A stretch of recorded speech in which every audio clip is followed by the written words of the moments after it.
बहू का नेग। शीना को उसके ससुराल वालों ने एक शादी में पसंद कर लिया था। अरे वो लड़की तो बड़ी प्यारी है, मेरे बेटे अमन के लिए बात चलाओ ना। बस फिर क्या था, किसी रिश्तेदार के दखल से दोनों की शादी हो जाती है।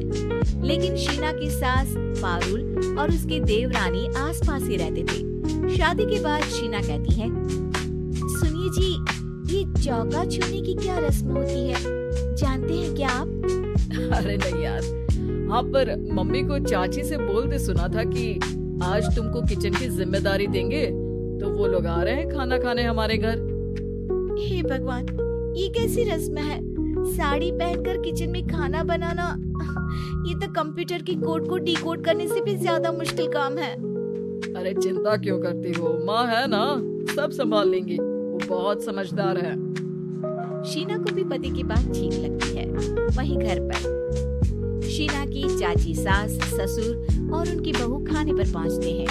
शीना की चाची सास उसकी सास से कहती है, अरे कहाँ है दीदी, आप अभी भी किचन में है क्या? रस्म बहू की है या आपकी? चाची की बहू कहती है, और हमारी चौका छूने की रस्म थी तो हम तो सुबह 4 बजे ही किचन में पहुंच गए थे। अरे तेरी ताई ने सर पर चढ़ा रखा है बहू को। शीना सबकी बात सुने बगैर सामने आती है।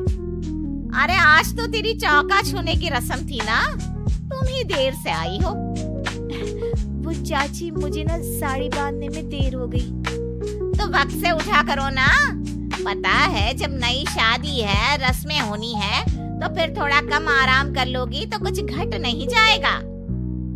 शीना की सास को बहुत बुरा लगता है कि चाची उसकी बहू से ऐसे बात कर रही है। अरे शीना, चलो किचन में, मैं तुम्हें समझा देती हूँ कि कैसे क्या करना है। देखो, मैंने सब बनाकर यहाँ रख दिया है, तुम्हें सिर्फ हलवा बनाना है, उसकी भी पूरी तैयारी कर दी है बेटा। बस किशमिश डालकर हलवा में मिलाकर लेकर आ जाना। बस फिर क्या था, एक एक कर शीना सारा खाना टेबल पर लगा देती है। अरे बहू ने इतना सब बना दिया, वाह जी वाह। तभी शीना बोल देती है, नहीं नहीं चाची, ये सब तो माँ ने बनाया है, मैंने तो सिर्फ इसे टेबल पर लगाया है।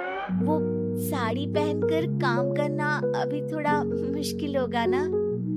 चाची सास तो सुनकर मानो बिफर ही जाती है। ये क्या बात हुई दीदी, मैं जब शादी कर कर आई थी तो आप बड़ी थी, पर किचन में ना आप आई और ना माँ जी।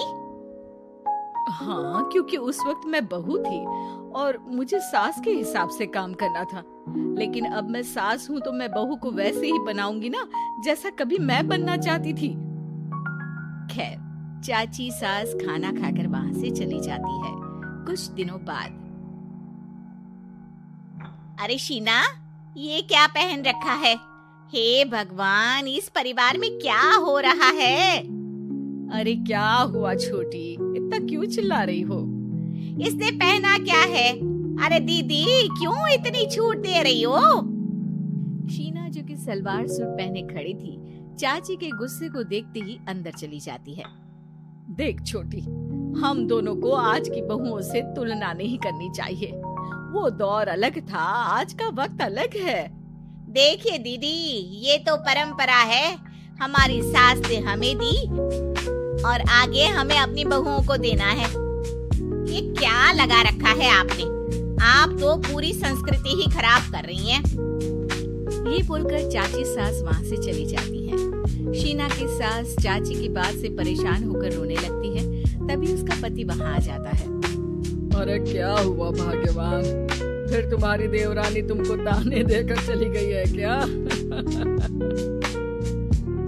हाँ, पता नहीं मैं ठीक कर रही हूँ कि नहीं, तो मुझे तो बहू के सूट पहनने में कुछ गलत नहीं लगता। अरे लोगों की बहुएं तो न जाने क्या क्या पहनकर घूम रही हैं।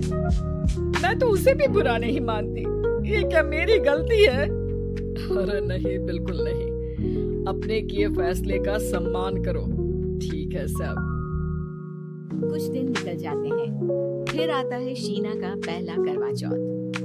अरे शीना बेटा, ये त्योहार हमारे घर में बहुत मायने रखता है, तुम शाम की पूजा के लिए अच्छे से तैयार हो जाना। और सुनो, चाची सास और उनकी बहू भी यहाँ आएंगी पूजा के लिए, तो खाना भी बनाना है, वो मैं बना लेती हूँ। तुम बस आज के दिन साड़ी पहनना बेटा।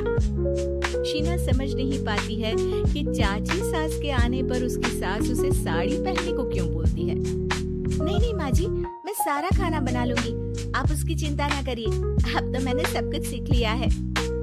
शीना की सास उसकी बात पर खुश हो जाती है।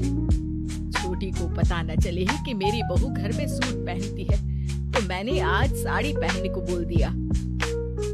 क्यों लोगों को बिना वजह बात बनाने का मौका दें। शाम को सब पूजा पाठ करके बैठे होते हैं कि चाची सास की बहू चाची सास से कहती है, माँ जी, आज के दिन तो आप लोगों के घर बहुओं को नेक दिया जाता है ना। हाँ हाँ बहू, बोलना, तुझे तेरी सास से क्या चाहिए। हाँ शीना बेटा, तू भी बता दे कि तुझे क्या चाहिए।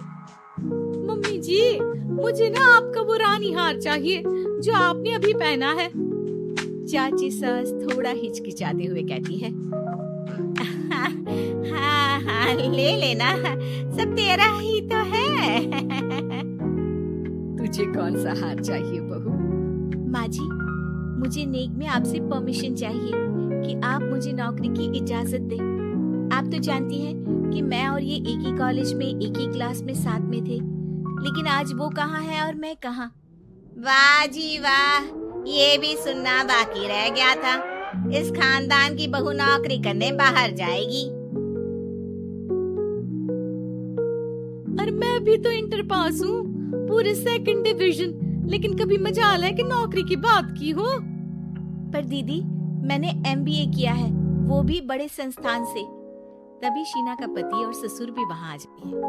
देखो बेटा, मैं वही सोच रहा था कि तुम नौकरी करने के लिए क्यों नहीं बोल रही हो।